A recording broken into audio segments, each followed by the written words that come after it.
The nightmare always started the same way: sand and fire. The crack of AK-47s echoing off mud brick walls in Kandahar province. 6 men moving through the compound, brothers, in everything but blood, and then the world exploding into chaos. Lucas Brennan could see their faces even now, 5 years later. Could hear Mitchell's laugh cut short by the sniper's bullet. Could feel the heat of the explosion that took Hansen and Rodriguez in a single awful instant. And Rhodes. Always Rhodes. The German Shepherd had been barely a year old then, all lean muscle and fierce loyalty, trained to detect explosives before they could kill. The dog had frozen mid-step ears, pinned back body rigid with warning. But the intel had been good, the CIA contact had been certain. No explosives in the building. Just a high-value target waiting for extraction. The contact had been wrong, or worse, had been bought. Rhodes had tried to pull Lucas back, had actually grabbed his vest in those powerful jaws and tugged hard enough to make Lucas stumble. And in that stumble, in that half-second delay, the first blast had gone off 20 feet ahead instead of right under Lucas's boots. The ceiling collapsed. Fire bloomed. Men screamed. Lucas had crawled through the rubble, bleeding from a dozen places, calling names that would never answer again. And Rhodes had found him there, trapped under a fallen beam, insurgents closing in for the kill. The dog had stood over him, snarling with a fury that Lucas had never seen before or since, holding off 3 armed men until the extraction team arrived. The shrapnel had caught Rhodes in the left rear leg. The vet at Bagram said the dog would never work again. Medical retirement, full honors, a loyal animal who had given everything and received a discharge paper in return. Lucas had taken him home. Where else would either of them go now, 5 years later? Lucas jolted awake in the darkness of his Colorado cabin. His hand reached automatically for the pistol under his pillow before his mind caught up with his training. No gunfire, no screams, just the wind howling against the windows and the steady sound of Rhodes breathing from his spot beside the bed. The dog's amber eyes reflected the faint moonlight. Watching. Always watching. "I'm good," Lucas said quietly. "Just ghosts." Rhodes's tail thumped once against the floor. The dog understood ghosts. He had his own. Lucas swung his legs out of bed and sat there for a moment, letting his heart rate settle. 3:47 in the morning. Too late to call it night, too early to call it morning. The hours when the past pressed closest and the future seemed furthest away. He stood and moved to the window. Snow had started falling sometime after midnight, thick and heavy, the kind that would make the mountain roads impassable by dawn. Good. The fewer people who could reach him, the better. The cabin was small, but solid. One room that served as bedroom, kitchen, and living space. A wood stove in the corner that kept the worst of the cold at bay. A workbench along one wall covered with radio equipment, transceivers, frequency analyzers, circuit boards in various states of repair. The work kept his hands busy and brought in enough money to buy food and pay the minimal utilities. It was enough. It had to be enough. Rhodes rose from his bed and stretched the old injury, making him favor the left rear leg for just a moment before his weight settled. The dog moved to the door and sat perfectly still, perfectly alert. Lucas knew that posture. "What is it, boy?" Rhodes's ears rotated forward, listening to something Lucas's merely human senses couldn't detect yet. Then Lucas heard it too. A vehicle. Coming up the access road that supposedly didn't exist, that wasn't on any map, that only the county maintenance crew was supposed to know about. His hand moved to the pistol he'd retrieved from beside the bed. Rhodes remained motionless, a statue carved from muscle and loyalty and fierce intelligence. The engine sound changed, slowing down, stopping. 2 doors opening and closing, muffled by the wind and snow. Footsteps on the wooden porch steps. Heavy, unsteady. Someone struggling with weight or injury. Rhodes's growl built low in his chest. Not aggressive, aware. Lucas moved to the side window and used his knuckle to clear a small circle in the condensation. Through the gap, he could make out 2 figures on his porch. One supporting the other, both soaked through from the storm. The first figure raised something toward the window. A badge. Lucas studied them for 3 more seconds. The woman was young, maybe late 20s, her dark hair plastered to her face. The man beside her was bigger, older, and his head was bleeding. Fresh blood bright against the pale skin of his face. Neither of them moved like they were setting up an ambush. They moved like people who had run out of choices. "Please," the woman's voice was strained, desperate.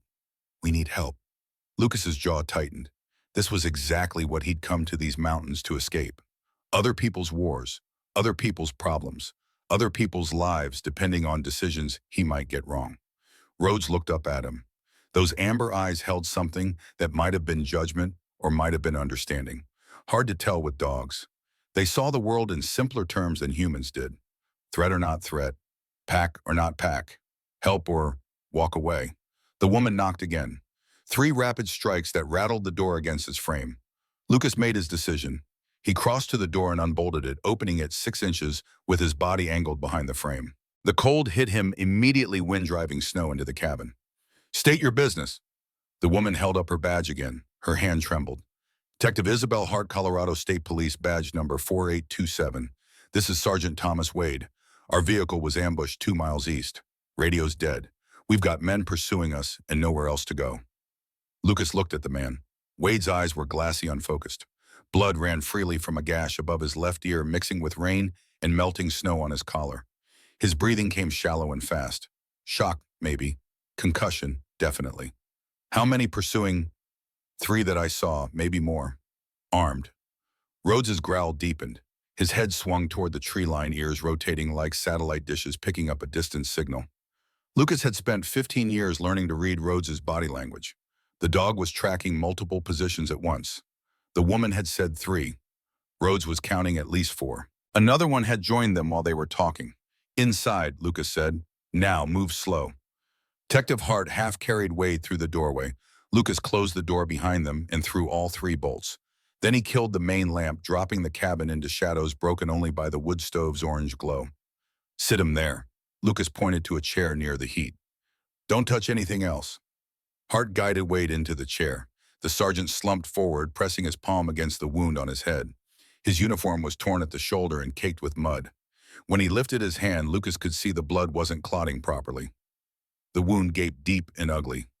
Thank you, Hart breathed. God, thank you. Don't thank me yet. Lucas moved to a cabinet and retrieved a first aid kit. Rhodes, watch. The German shepherd positioned himself facing the door, body low, every muscle coiled and ready. His amber eyes never blinked. Hart stared at the dog. He's trained. Former military working dog, Lucas said. 3 tours in Afghanistan before he took shrapnel and got medically retired. He knows what hunting sounds like. Lucas knelt in front of Wade and examined the head wound. The sergeant's eyes tried to focus on him and failed.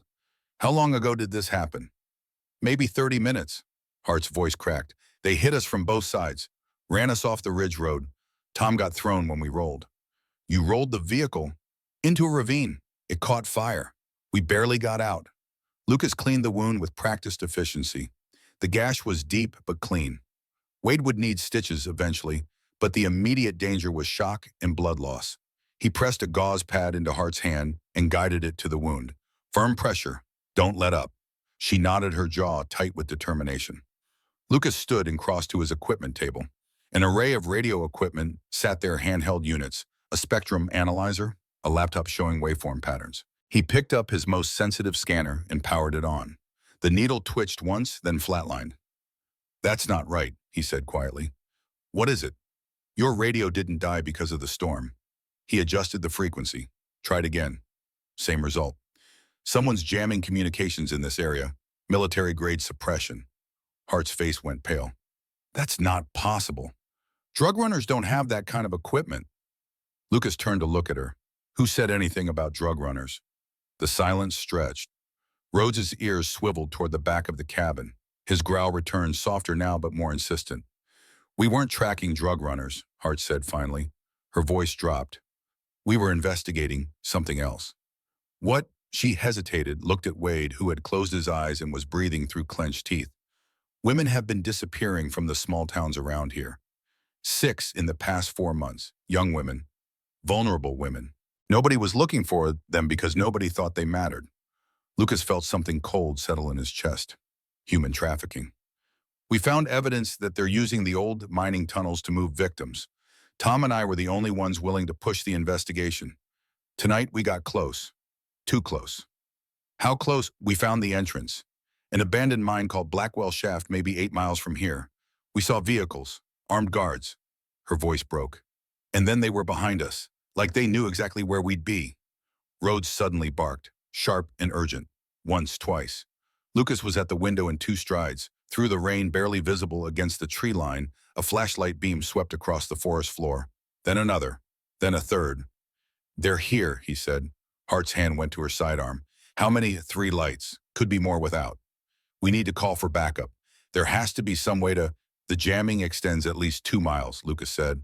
He was already moving, pulling items from a closet, a tactical vest, a pair of night vision binoculars, a hunting knife that had seen use in places he didn't talk about. Probably further, whoever these people are, they came prepared. Wade stirred in the chair. Hart. She was at his side instantly. Tom, stay still.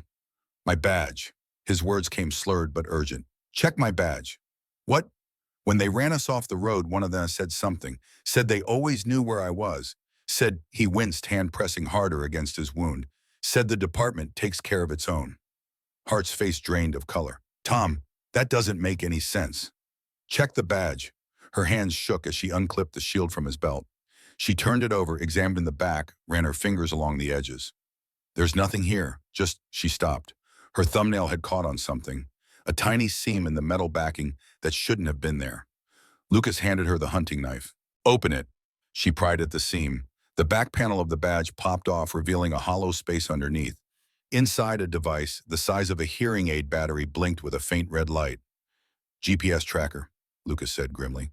Embedded in a sheriff's badge. That's not something criminals do. That's something institutions do. Hart stared at the blinking light like it had personally betrayed her. They knew. The whole time we were investigating, they knew exactly where we were. Who issued that badge?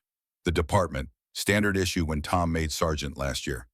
Then someone in your department, Lucas said slowly, is part of this operation. The flashlight beams outside had stopped moving. They held steady now, pointed at the cabin from 3 different angles. They're not searching anymore, Hart whispered. They're surrounding us. Lucas disabled the tracker with a quick twist that crushed its circuitry. He dropped the destroyed device on the floor and looked at Hart with eyes that had seen situations exactly this hopeless before. Detective Hart, in the next few minutes we're going to find out how badly these people want you dead. I need to know right now, is there anything else you haven't told me? Hart's chin lifted, despite the fear in her eyes. We found a ledger, financial records connecting the trafficking operation to someone inside law enforcement. Names, dates, payments. I photographed every page before we ran. The evidence is on my phone. Where's the phone now? Waterproof case. Inside pocket. Then they're not here to kill you, Lucas said. He checked the window again. The lights hadn't moved. They're here to recover that evidence. Killing you is just the cleanup afterward. Rhodes's bark came again, more urgent. He was pacing now, moving from the door to the back wall and back again. Something outside had him tracking multiple positions at once. Lucas knelt beside the dog and placed his hand on Rhodes's broad shoulder. He felt the tension vibrating through every muscle. How many, boys? Show me.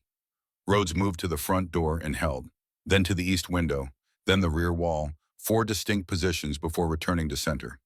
4 now, Lucas said. Another one joined them while we were talking. Hart's hand tightened on her weapon.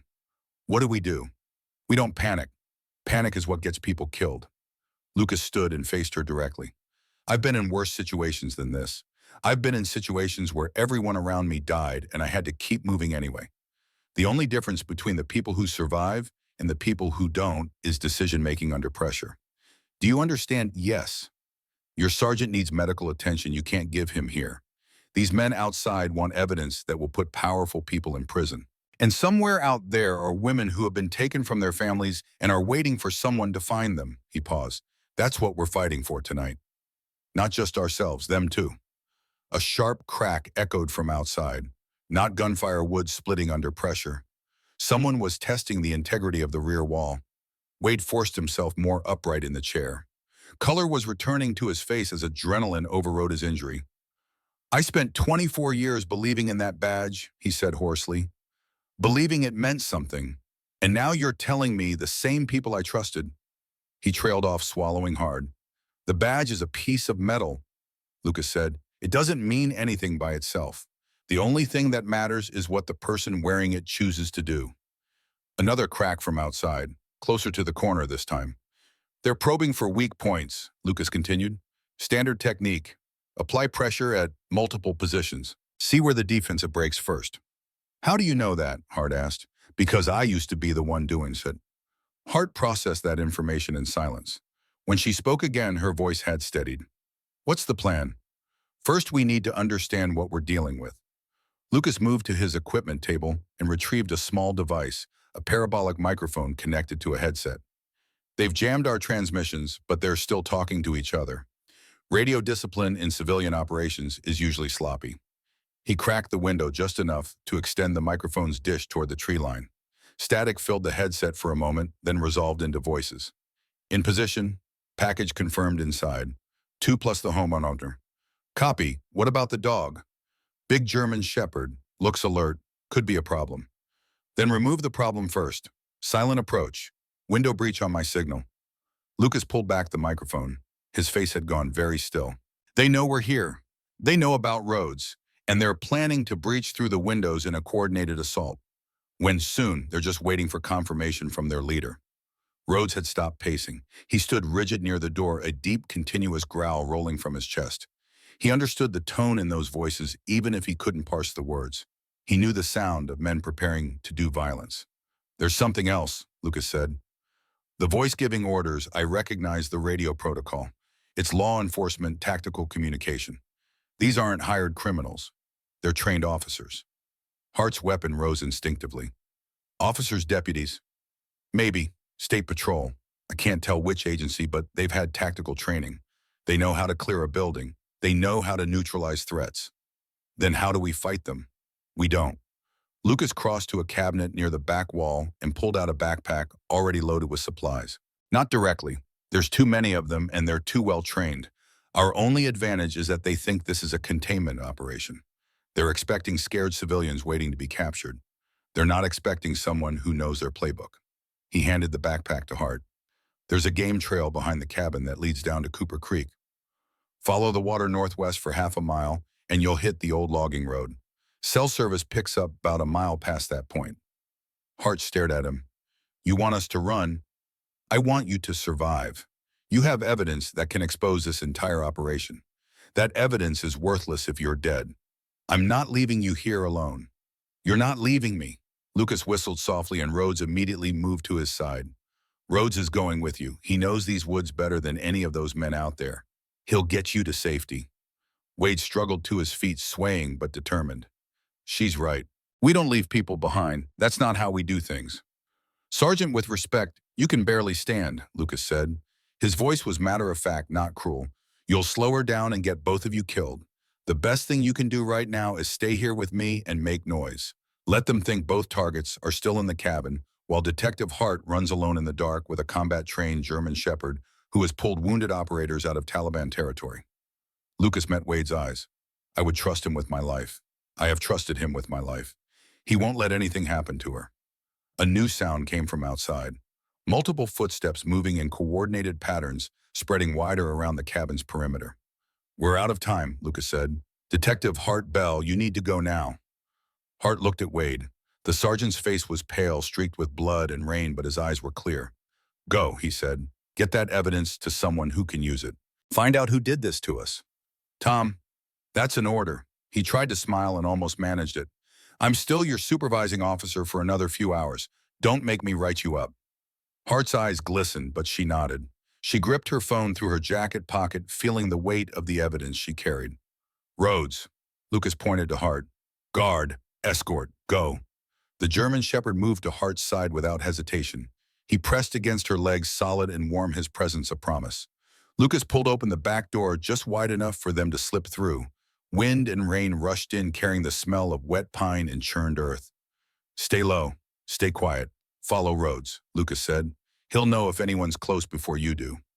Hart stepped into the darkness. At the threshold, she turned back. What's your name? I never asked. Lucas Brennan. Thank you, Lucas.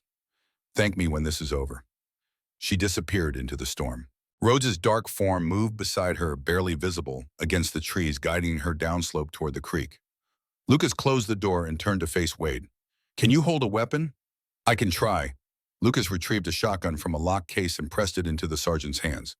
12 gauge, 5 rounds loaded, safety here. Point it at anything that comes through that door and pull the trigger. What are you going to do? Buy them time. Lucas picked up a metal pot from the kitchen and hurled it against the far wall. The crash echoed through the cabin. He followed it by knocking over a chair, stomping across the floorboards, creating chaos and noise. Outside, the movement stopped. The hunters had heard the commotion. They would be reassessing, recalculating. Good. Every second they hesitated was another second Hart gained. Hey, Lucas shouted toward the window. I know you're out there. You want to talk, or are you planning to stand in the rain all night? Silence. Then a voice called back, amplified by a bullhorn. Lucas Brennan, former Navy SEAL, honorably discharged 2019. We know who you are. We know you've got our targets inside. Send them out, and you can go back to your quiet little life up here. Nobody needs to get hurt. Lucas smiled grimly. They'd done their homework. Probably ran his plates or his utility records as soon as they realized where their targets had gone. And if I don't, then we come in and take them, and you become a tragic casualty of a home invasion gone wrong. Your choice. Wade's hands tightened on the shotgun. They're going to kill us anyway. Once they have the evidence, they can't leave witnesses.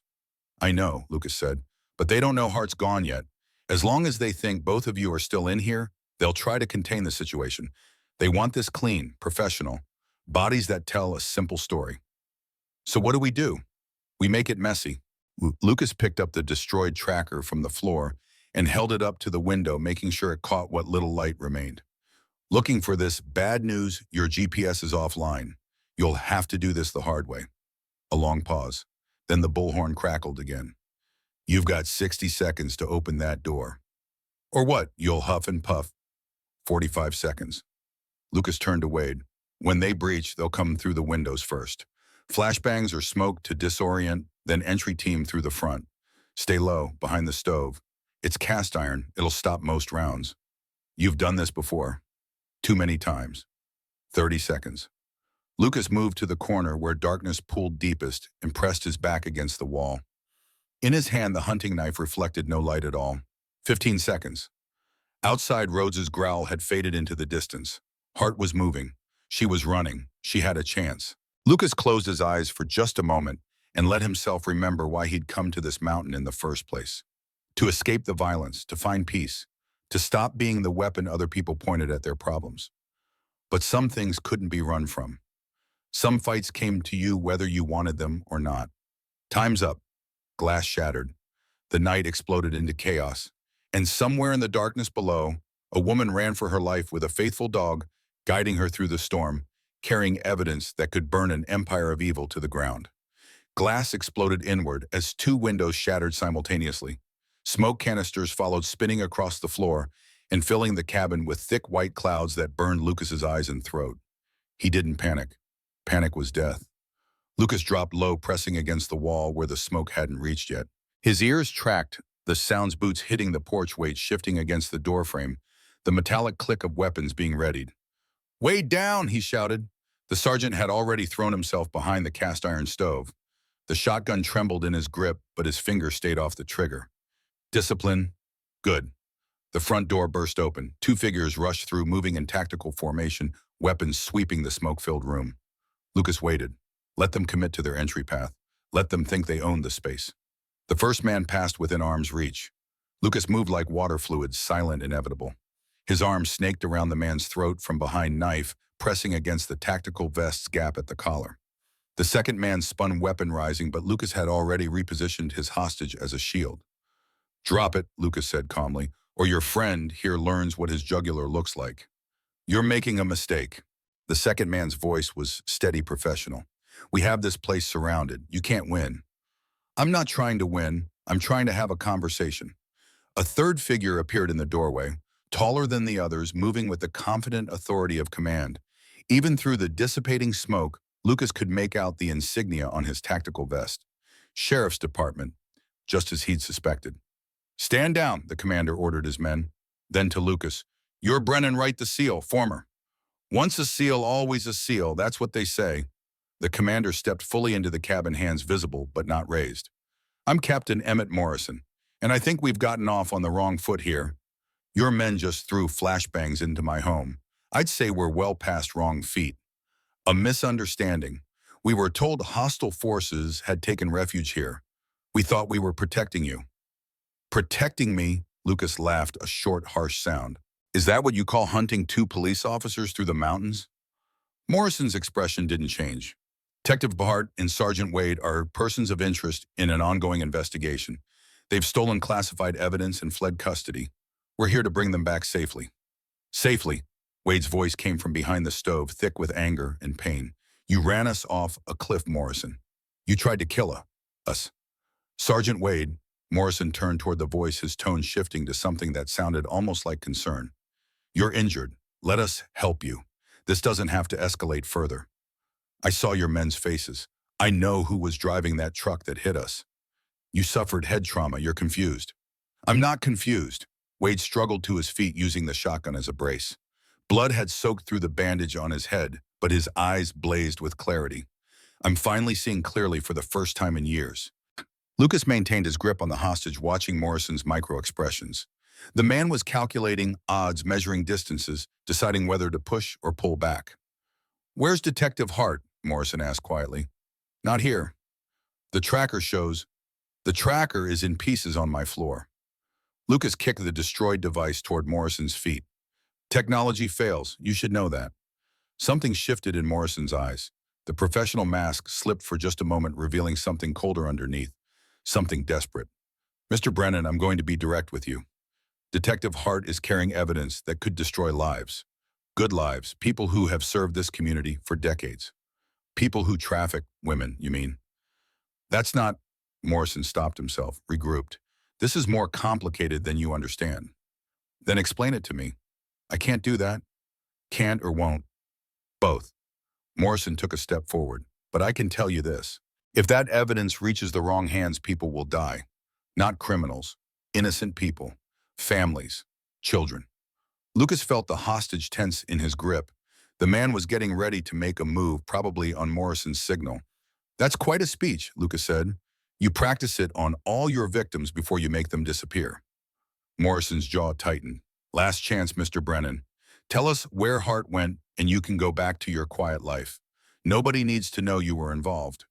And Wade, Sergeant Wade will receive medical attention and a fair hearing. A fair hearing? Wade laughed bitterly. Like Sarah Vance Gott, like Maria Gonzalez. The names hit Morrison like a physical blow. His composure cracked visibly. How do you know those names? Because I've been investigating this operation for 6 months, Wade said. Because Bell found the ledger your people were stupid enough to keep. Every transaction, every name, every dollar that changed hands. Morrison's hand moved toward his sidearm. Lucas reacted instantly, shoving his hostage forward into Morrison and diving sideways. The cabin erupted into chaos. Shouts, struggling bodies, the crash of furniture overturning. Wade fired the shotgun into the ceiling. The blast was deafening, freezing everyone in place for one critical second. Next one goes through somebody, Wade roared. Everybody freeze. Morrison had his weapon drawn but not aimed. His hostage was on the floor, gasping. The second officer had retreated to the doorway, uncertain. Lucas recovered his footing, knife still in hand. Captain, I think you should leave now. This isn't over. It is for tonight. Your window for a clean operation just closed. You've got shots fired, witnesses, and your target is already gone. Cut your losses. Morrison's face contorted with barely suppressed rage, but he was smart enough to recognize the truth. Whatever he'd planned for this cabin, it had failed. You've just made yourself an enemy, Morrison said to Lucas. Both of you. There's nowhere in this state you can hide. I've had worse enemies than you. Not like this. Not with what we have at stake. Morrison signaled to his men. They retreated through the door, melting back into the storm. The sounds of their movement faded, replaced by wind and rain and the settling groans of the damaged cabin. Wade lowered the shotgun slowly. His arms were shaking, his face pale as chalk. Are they really gone? Lucas moved to the window, watching the flashlight beams retreat into the tree line. For now, they'll regroup. Try to track Hart. She's got a head start, maybe 20 minutes. Depends on how fast they can mobilize vehicles to cut her off. Wade slumped against the wall, sliding down until he sat on the floor. The shotgun clattered beside him. I can't believe it. Morrison, I've known him for 15 years. Our kids played Little League together. Lucas retrieved his first aid kit and knelt beside the sergeant. Hold still. Your bandage is soaked through. How does a man do that? Wade's voice was hollow. How does he smile at you across the barbecue while he's running a trafficking ring? Compartmentalization. Everybody's the hero of their own story. That's not an answer. No, Lucas said, working on the wound with gentle efficiency. It's not. Wade winced as the antiseptic touched raw flesh. Belle's not going to make it alone. Even with your dog, she doesn't know these mountains. Rhodes knows them. He'll keep her moving in the right direction. And if they catch her before she reaches help, Lucas didn't answer. They both knew what that would mean. I have to go after her, Wade said, trying to push himself up. You can barely walk. I don't care. Sergeant. Lucas pressed him back down, firm but not rough. Her name is Isabel Hart. She's 28 years old. She joined the force because her sister disappeared 8 years ago and nobody looked for her. Nobody cared. Wade's voice cracked. She's been fighting her whole life for girls like Grace, and I sent her into those woods alone. Lucas sat back on his heels. He'd heard that tone before in Afghanistan when men talked about the people they couldn't save, the weight that never lifted. You didn't send her, I did. Same difference. No, it's not. Lucas stood and offered his hand. I've lost people, Wade, people I was supposed to protect. The guilt doesn't go away, but it doesn't have to be the end either. Wade took the hand and let Lucas pull him to his feet. What do you mean? I mean, we're not done yet. Hart has the evidence, but we have something too. We have Morrison's desperation. Men who are desperate make mistakes. What kind of mistakes? He threatened me, said there was nowhere in the state I could hide. That means he's scared of what happens if this goes federal. Local corruption can be contained. Federal investigation can't. Wade's eyes sharpened despite his injury. The FBI field office in Denver. If we could reach them directly, we'd need proof, more than Hart's photographs. The ledger she found, there might be copies. Where the mine shaft, Blackwell shaft, where they're holding the victims. Lucas shook his head. That's suicide. Morrison will have men positioned there now. Not if he thinks we're running the other direction. Not if he's focused entirely on catching Bell. The logic was sound in a desperate, insane kind of way. Morrison had committed his resources to the chase. The operation itself might be vulnerable. You can barely stand, Lucas repeated. I stood up when it mattered just now, didn't I? That was adrenaline. Then I'll find more adrenaline. Wade pushed himself off the wall, testing his balance. His legs held, barely. Brennan, I've spent 24 years being a good soldier, following orders, trusting the system. And the system was rotten the whole time. I can't undo that. But I can do something now. Lucas studied the man in front of him, beaten, bloody, exhausted, but not broken. Something in his eyes had hardened into resolution. If we do this, Lucas said slowly, we do it my way. You follow my lead. You don't argue. You don't play hero. Understood. Understood. And when this is over, if we survive, you tell Belle the truth. Wade frowned. What truth? I saw how you look at her. She deserves to know. Color rose in Wade's pale face. That's not we're professionals. It's not appropriate. Neither is dying with things unsaid. Lucas retrieved his tactical vest and began checking gear. I learned that the hard way. Don't make the same mistake. Wade was silent for a long moment. When he spoke again, his voice was raw. She's the best partner I've ever had. The bravest person I know. And every day I've watched her chase justice for those missing women while I stayed safe behind my desk, I've felt like a coward. Then stop feeling and start moving. We've got about 2 hours before dawn.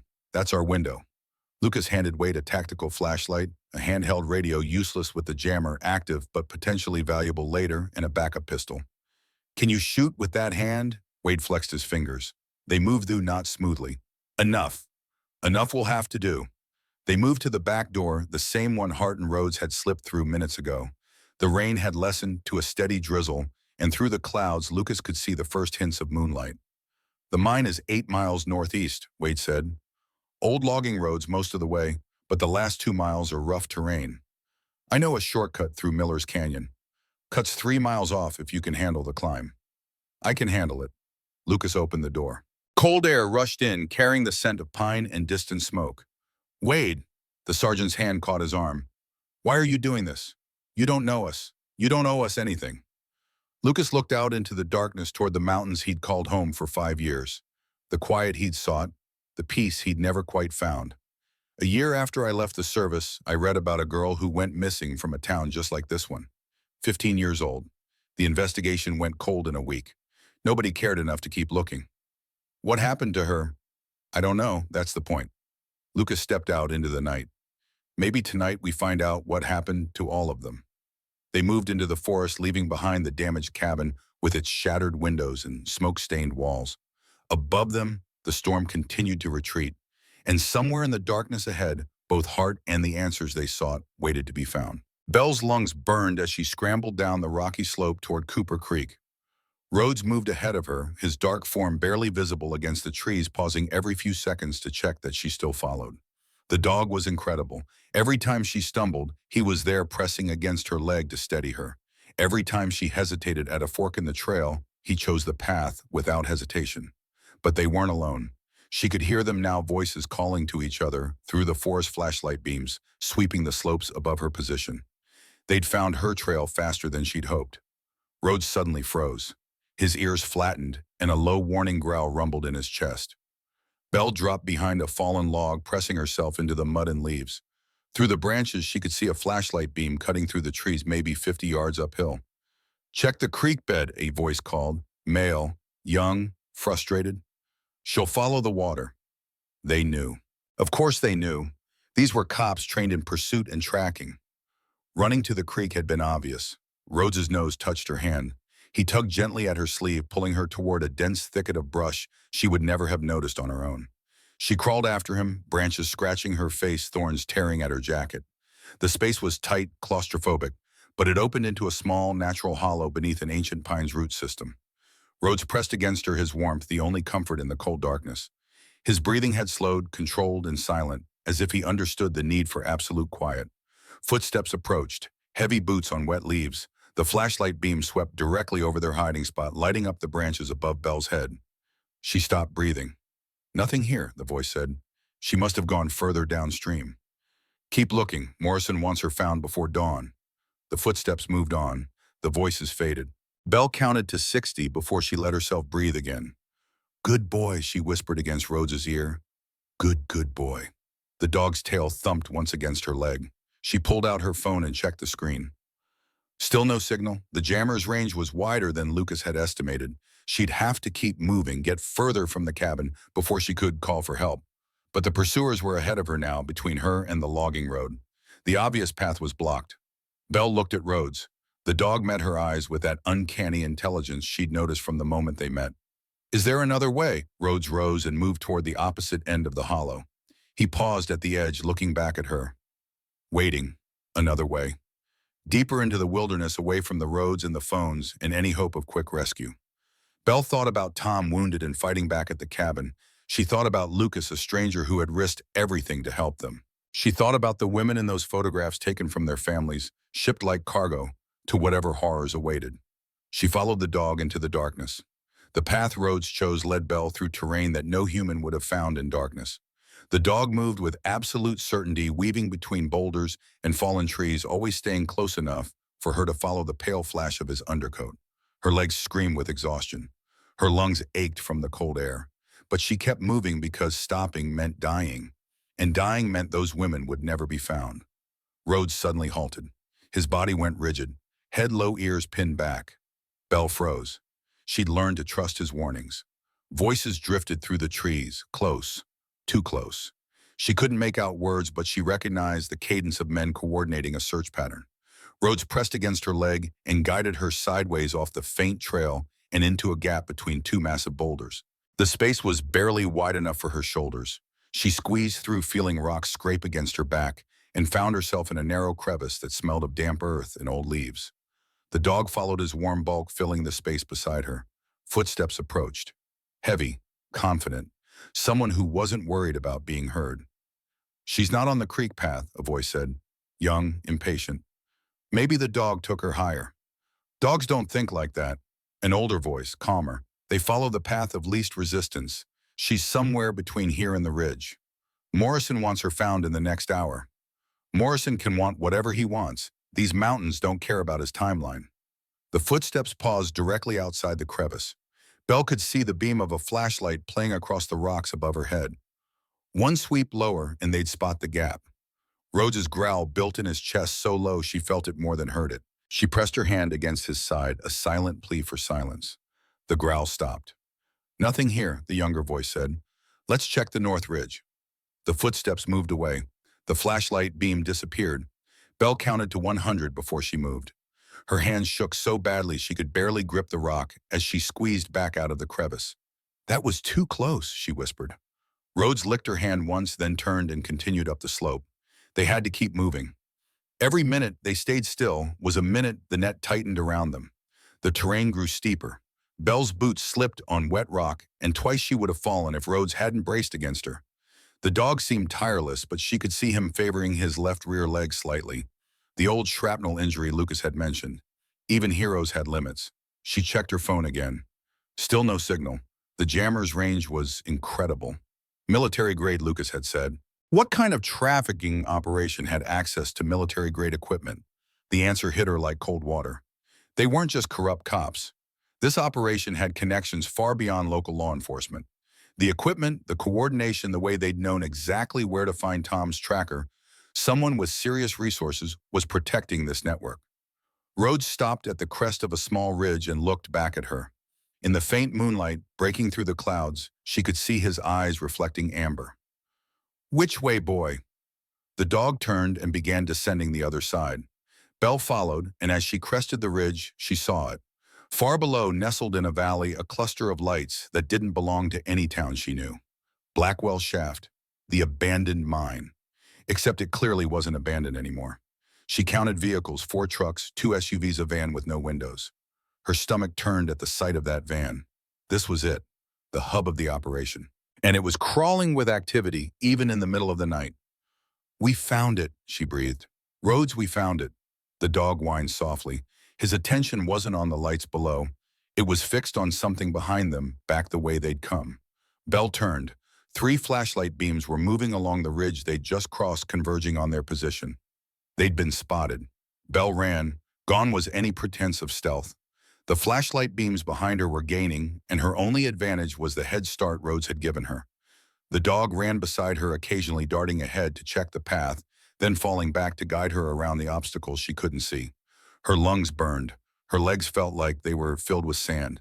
But she kept running because somewhere behind those lights were men who would kill her without hesitation. A shot cracked through the air. Then another. The bullets went wide, but the message was clear. They weren't trying to capture her anymore. They were trying to stop her any way they could. Rhodes, faster. The dog surged ahead, leading her down a steep embankment that her rational mind would have refused in daylight. She half ran, half slid, grabbing at roots and branches to control her descent. At the bottom, a creek, shallow, maybe knee-deep, but the current was strong with runoff from the storm. Rhodes splashed through without hesitation. Belle followed, gasping at the cold that stabbed through her boots and up her legs. On the far bank, the terrain opened slightly. She could move faster here, but so could her pursuers. Another shot, closer this time. Bark exploded from a tree trunk 2 feet to her left. "Stop running," a voice bellowed behind her. "You're only making this harder." She didn't stop. Couldn't stop. The evidence on her phone was the only thing that mattered now. Rhodes suddenly veered left away from the path she'd been following. She trusted him and followed. 20 yards later, she understood why. The ground ahead dropped away into a ravine. If she'd kept running straight, she would have gone over the edge in the darkness. The dog had just saved her life again. But the detour cost her time. The flashlight beams were closer now, close enough that she could hear individual footsteps, individual voices. "There, I see her." Belle pushed harder, drawing on reserves she didn't know she had. Rhodes ran beside her, his breathing heavy now, his limp more pronounced. Even he was reaching his limits. The forest thinned. Through the trees, she could see open ground ahead. A meadow, a clearing. Either way, it was a death trap. Open ground meant no cover. She skidded to a stop at the tree line. Rhodes stopped beside her, pressing against her leg. His whine was urgent, conflicted. Behind her, the pursuers closed in. Ahead, nothing but empty space in the mountains beyond. "I don't know what to do," she whispered to the dog. "I don't know where to go." Rhodes looked at her. Then he looked at the meadow, then back at her, and he started walking forward. Not running, walking, calm and deliberate into the open ground. Rhodes, no come back. The dog paused at the edge of the clearing and looked back at her. His eyes seemed to say, "Trust me." She stepped out of the trees. Nothing happened. No shots. No shouts. Just the wind and the distant rumble of thunder. Then she saw why. At the far end of the clearing, barely visible against the dark sky, a structure. A building. And beside it, the angular shape of what could only be a radio tower. A ranger station. An abandoned ranger station with a communications tower. "Oh my God." Belle started running again, fresh hope flooding her exhausted body. Rhodes, you genius. You absolute genius. They crossed the meadow together. Behind them, the first pursuer broke from the tree line and shouted in fury. Belle reached the station and threw herself against the door. Locked. Rusted shut. She slammed her shoulder into it once, twice, three times. The door held. Come on! Come on! Come on! Rhodes circled the building at a run. A moment later, she heard the crash of breaking glass from the back. She followed the sound and found a shattered window. Rhodes stood inside waiting for her. Belle climbed through, ignoring the glass that cut her palms. The station was dusty, abandoned for years, but the equipment was still there. Radio consoles, emergency transmitters, backup power systems. Please work, she prayed. Please, please work. She found the main power switch and threw it. Nothing. She tried again. Still nothing. No, no, no, no, Rhodes barked sharply. He was standing near a generator in the corner, pawing at the fuel tank. Belle rushed over. The tank was empty, but beside it sat 2 jerry cans of emergency fuel. She grabbed one, nearly dropping it with her bleeding hands, and poured fuel into the generator's tank. Footsteps outside, getting closer. She finished pouring and grabbed the generator's pull cord. 1 yank, nothing. 2 yanks, a cough and sputter. The door rattled. Someone was trying to force it open. 3rd yank. The generator roared to life. Lights flickered throughout the station. Equipment hummed. A red light on the radio console turned green. Belle threw herself at the console and grabbed the microphone. Mayday, Mayday. This is Detective Isabel Hart, Colorado State Police badge number 4827. I am at the old ranger station on Miller's Ridge under pursuit by armed suspects. Request immediate assistance. I have evidence of a human trafficking operation involving corrupt law enforcement. Repeat, corrupt law enforcement. I need help. Please someone answer. Static, endless static. Then, Detective Hart, this is Colorado State Patrol dispatch. We copy your transmission. Confirm your location and situation. Relief flooded through Belle so intensely she nearly collapsed. Old Ranger Station, Miller's Ridge. 11 women being held at Blackwell Shaft Mine. Trafficking ring run by Captain Emmett Morrison Sheriff's Department. Officers involved. Need FBI jurisdiction. The front door burst open. A man stood silhouetted in the doorway. Behind him, 2 others. They raised their weapons. Step away from that radio. Belle keyed the microphone one more time. Blackwell Shaft Mine, 11 women. Send everyone. The lead attacker crossed the room in 3 strides. His hand caught Belle's wrist, twisting the microphone from her grip. She fought back, but he was stronger, trained, ready. His partner moved toward Rhodes. The dog's growl deepened to something primal. Back off or I put the dog down, the man said, weapon trained on Rhodes. No, Belle struggled harder. The gun fired. Rhodes yelped and went down, blood spreading across his left shoulder. His legs buckled and he collapsed onto the dusty floor. Rhodes, Belle screamed. The lead attacker struck her across the face. Pain exploded through her jaw. The world tilted, darkened. Secure her. We're moving. Rough hands zip-tied Belle's wrists behind her back. Through the haze of pain, she saw Rhodes lying motionless on the floor, blood pooling beneath him. Lucas had trusted her with his partner, his family, and she'd failed him. They dragged her toward the door. Her last view before they threw her into the van was Rhodes's still form, amber eyes closed, chest barely moving. The van door slammed shut, and the darkness swallowed everything. Miles away, Lucas and Wade pushed through Miller's Canyon with desperate speed. The sergeant was struggling. His breathing came in ragged gasps, and twice Lucas had to catch him when his legs buckled. We need to stop, Wade wheezed. We can't. 5 minutes. Just 5 minutes. Every minute we stop is a minute Hart doesn't have. Wade grabbed Lucas's arm, forcing him to halt. If I collapse out here, you'll have to leave me. Is that what you want? Lucas looked at the man, pale-faced, blood-soaked bandage eyes that were starting to lose focus. Wade was right. Pushing him to death served no one. 3 minutes. Sit on that rock. Drink water. Wade slumped onto the boulder and pulled out the water bottle Lucas had given him. His hands trembled as he raised it to his lips. Tell me about Grace, Lucas said. Wade looked up, surprised. What? You said Belle joined the force because her sister disappeared. What happened? Grace Hart. Wade's voice softened. 18 years old, worked at a diner near the highway. One night she didn't come home. Nobody saw anything. No witnesses, no leads, no body.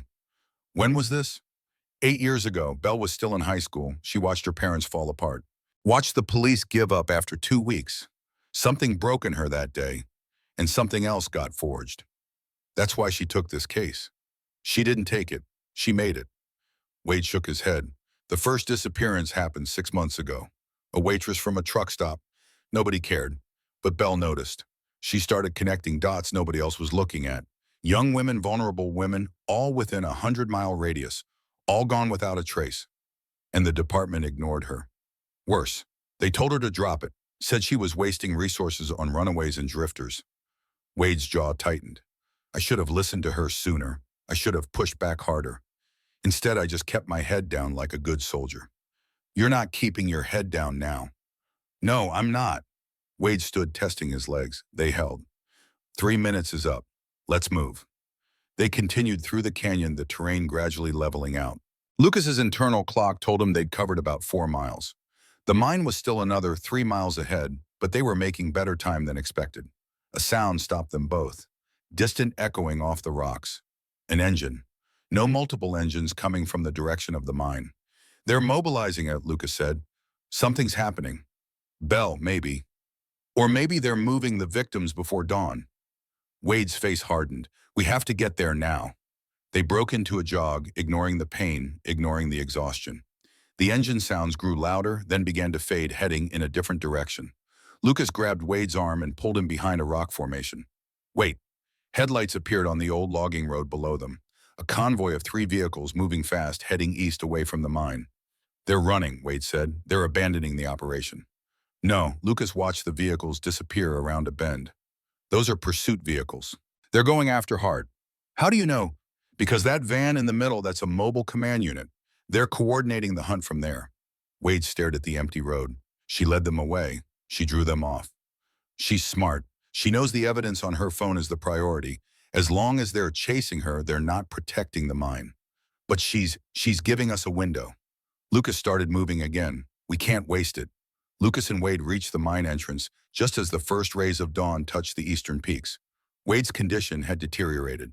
His face was gray, his steps unsteady, but he refused to stop. They'd approached from the ridge using the higher ground to survey the operation. Morrison had left a skeleton crew, 4 men that Lucas could see, maybe 5. They were loading boxes into the remaining vehicles, moving with frantic urgency. They're destroying evidence, Wade whispered, or moving it. Either way, we're running out of time. Lucas was already planning the approach when a sound made him freeze. A bark, sharp, urgent, coming from somewhere behind them. Rhodes, Lucas breathed. He turned and ran. Lucas reached the ranger station in under 3 minutes, Wade struggling to keep pace behind him. The door hung open, glass crunching under Lucas's boots as he entered. Rhodes lay on his side near the radio console, a pool of blood spreading beneath him. The dog's amber eyes found Lucas' tail thumping weakly against the floor. Still alive. Still fighting. Lucas dropped to his knees, hands already assessing the wound. Easy, boy. Easy. The bullet had caught Rhodes in the left shoulder, the same shoulder that had taken shrapnel in Kandahar. But the shot had been high, missing the major vessels by centimeters. Lucky.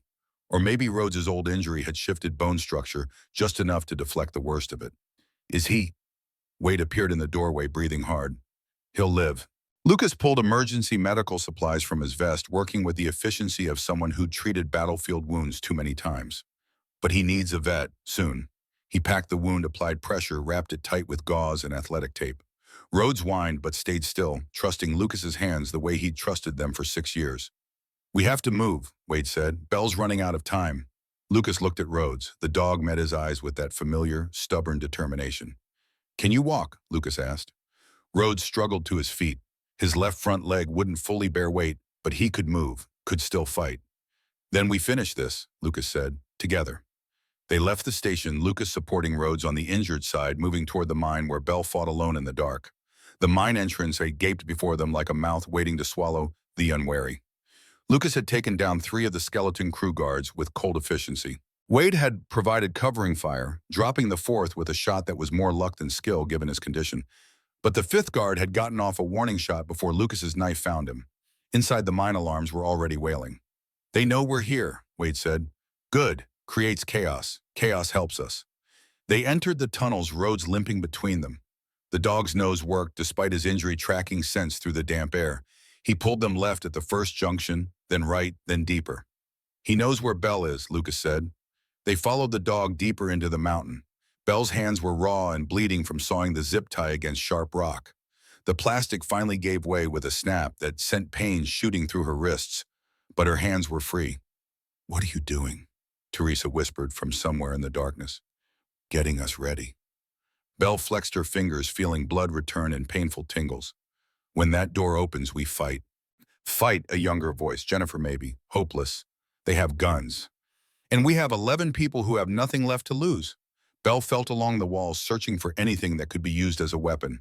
Her fingers found a loose piece of rock, jagged and heavy. Not much, but something. "What are your names, all of you? I need to know your names." One by one they answered. Teresa, 35, mother of 2 children who were waiting at home. Jennifer, 22, college student with a scholarship and dreams of medical school. Anna, 19, a waitress saving money for culinary school. 8 more voices, each one a person, a story, a life that mattered. Belle committed each name to memory. "Help is coming. I sent a mayday before they caught me. People know we're here now." "They'll kill us before help arrives," Teresa said quietly. "They always said they would." "Not if we're already gone." Belle gripped the rock tighter. "When that door opens, we don't wait. We fight. Eyes, throat, groin, we fight dirty. And we fight together." "Can you do that?" Silence. Then Teresa's voice, stronger now. "Yes." "Yes," Jennifer echoed. One by one the others agreed. The lock rattled. Belle pressed herself against the wall beside the entrance, the sharp rock gripped in her bleeding hand. The other women spread out as best they could in the cramped space, ready.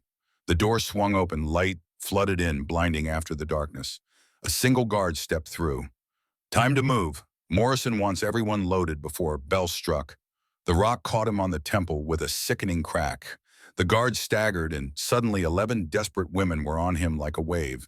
He went down under their weight, hands grabbed for his weapon. Teresa got it first, her face fierce despite the tears streaming down her cheeks. Belle snatched the guard's keys and radio. "Stay together, follow me." She led them into the tunnel, moving as fast as the weakest could manage. Some of the women were injured. Others were so weak from captivity they could barely walk. But they all kept moving, driven by hope and terror in equal measure. Behind them, more alarms blared. They'd been discovered. "Run!" Belle shouted. "Stay together and run!" The tunnel branched. Belle chose left, following the faint current of fresh air. They had to be getting close to an exit. Gunfire erupted behind them. Bullets sparked off stone. One of the women screamed. Belle spun, raising the guard's weapon. She'd never fired in the field before. All her experience was on the range. But training took over. She aimed center mass and squeezed the trigger. The pursuing guard went down. "Keep moving." Belle turned back to the women. Jennifer had her arm around Anna, half carrying the younger woman. Teresa brought up the rear, the pistol she'd taken steady in her hands despite her shaking. They burst around a corner and nearly collided with another group of guards rushing toward the alarm. Time seemed to slow. Belle saw their weapons coming up, saw the women behind her frozen in terror, saw the end of everything she'd fought for. Then gunfire erupted from behind the guards. They went down, and there, silhouetted against lights from deeper in the mine, was Tom Wade. "Belle," his voice was hoarse. "This way, move." They ran toward him. The women streamed past, and Wade held his position, laying down, covering fire with precision that spoke of decades of training despite his injury. Belle reached him last. "Tom, go." He pushed her forward. "Get them out." More guards appeared. Wade spun, weapon rising, but there were too many. Too close. "Tom, no." He looked at her one last time. His face was pale, blood still streaming from his head wound, but his eyes were clear. At peace, Wade's hand caught Belle's arm, stopping her. His grip was weak, but his eyes held hers. "Belle, listen to me." "Tom, we don't have time." "Always too busy to listen." He smiled, and blood stained his teeth. "You're like Grace that way. Always moving forward, never stopping to hear what people are trying to tell you." More guards appeared at the far end of the tunnel. Seconds, maybe less. "Tom, please." "I love you," Wade said simply. "Have for 3 years. Since is the day you refused to close that first missing persons case everyone else forgot about. Since I watched you fight for someone you'd never met because it was right." Belle's throat closed. "Tom, don't." He released her arm and raised his weapon. "Don't say anything. Just promise me you'll keep fighting. For Grace, for these women, for all the ones still out there." "I promise." "Good." Wade turned toward the approaching guards, over his shoulder without looking back. Coffee would have been nice, though. Then he opened fire. Belle felt hands pulling her backward. Jennifer, Teresa, the women she'd freed. They dragged her away even as Wade's weapon echoed through the tunnel, even as return fire sparked off stone, even as the man who'd loved her in silence gave everything so she could live. The tunnel turned, the gunfire stopped, and Tom Wade was gone.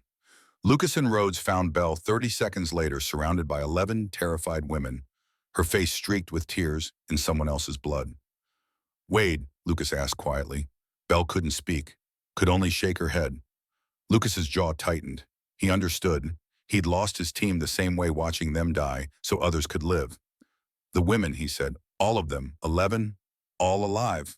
Then we move. FBI is inbound. I can hear the helicopters. We just need to hold until they arrive. But Morrison was already there, blocking their path to the exit. He had 5 men with him, all armed, all desperate. Detective Hart, Morrison's voice echoed off the stone walls. His face was haggard, his professional mask finally shattered. Your sister begged, just like you're going to beg. Grace was her name, wasn't it? She fought so hard, scratched my face so deep I had to call in sick for a week. Rage flooded through Belle, pure and hot and clarifying. Her weapon rose. Morrison smiled. That's right, get angry, make a mistake. Let me add you to the list. Rhodes moved faster. Despite his injury, the dog launched himself at Morrison with all the fury of a protector who'd seen too many innocents hurt. His jaws closed around Morrison's gun hand. Morrison screamed and went down. His men raised their weapons, but Lucas was already moving. His knife found the first man's throat. His elbow broke the second man's nose. The third man aimed at Lucas's back and Belle shot him. The chaos lasted maybe 20 seconds. When it ended, Morrison was on the ground with Rhodes standing over him, teeth bared at his throat. 3 of his men were dead, 2 had fled, and in the distance, growing louder by the second helicopter, rotors thundered against the dawn sky. FBI tactical teams flooded the mine entrance 30 seconds later. Weapons raised flashlights, cutting through the darkness. Belle stood with the 11 women clustered around her, and she'd never been so grateful to see federal badges in her life. An agent approached, tall professional female. Detective Hart. Yes. Special Agent Lisa Patterson, FBI. We received your transmission. Are these the victims? 11 women, they need medical attention. And then Belle's voice broke. Sergeant Thomas Wade is inside. He held the rear guard so we could escape. He didn't make it. We'll find him, Patterson said gently. We'll bring him home. Morrison struggled against the agent's grip, his face contorted with rage. You think this changes anything? You think arresting me stops what we built? Belle stepped forward, weapon lowered but eyes blazing. You killed my sister, Grace Hart. Say her name. Grace, Morrison's lips twisted into something like a smile. She was nobody, just like all the others, just like you would have been. Lucas's hand caught Belle's arm before she could move. He's trying to make you lose control. Don't give him that. Your sister fought, Morrison continued, his voice dropping. Scratched my face so bad I had to call in sick for a week. First time I realized I needed to be more careful. So really, she taught me how to be better at this. Belle's weapon rose. Her finger found the trigger. Every fiber of her being screamed to end this man who'd taken Grace, who'd destroyed so many families, who wore a badge while running an empire of suffering. Detective Hart, Patterson's voice cut through the rage. He's in federal custody. He's done. I'm not done, Morrison said. This network has been operating for 15 years. You've caught one captain in one county, but the infrastructure, the connections, the people who profit from this, he laughed, they're still out there, and they're watching you right now. Then we'll find them too, Belle said. Her weapon lowered, but her voice carried absolute conviction. Every single one. Morrison's smile faded. For the first time, Belle saw something in his eyes that might have been fear. Take him, Patterson ordered. As the agents dragged Morrison toward the waiting vehicle, he looked back one last time. This is bigger than you know, Detective Hart. Bigger than the FBI. You've started something you can't finish. Watch me, Belle said. The van doors slammed shut. Morrison was gone. 3 hours later, Belle stood in the hospital corridor while doctors worked on Rhodes. Lucas paced outside the surgical suite, his face carved from stone, refusing to sit, refusing to rest. Patterson approached with a tablet. Detective Hart, we need to show you something. Belle forced herself to focus. Her body ached. Her hands were bandaged, but the work wasn't done. Morrison's operation was extensive, Patterson explained. The tablet showed a map with multiple locations marked. We've identified connections to 14 officers across 3 states. Bank records, shipping manifests, communication logs. Your photographs led us to all of it. 14 officers. Bell felt sick. And 23 arrests so far. We're still tracking down the others. Patterson paused. There is something else you should know.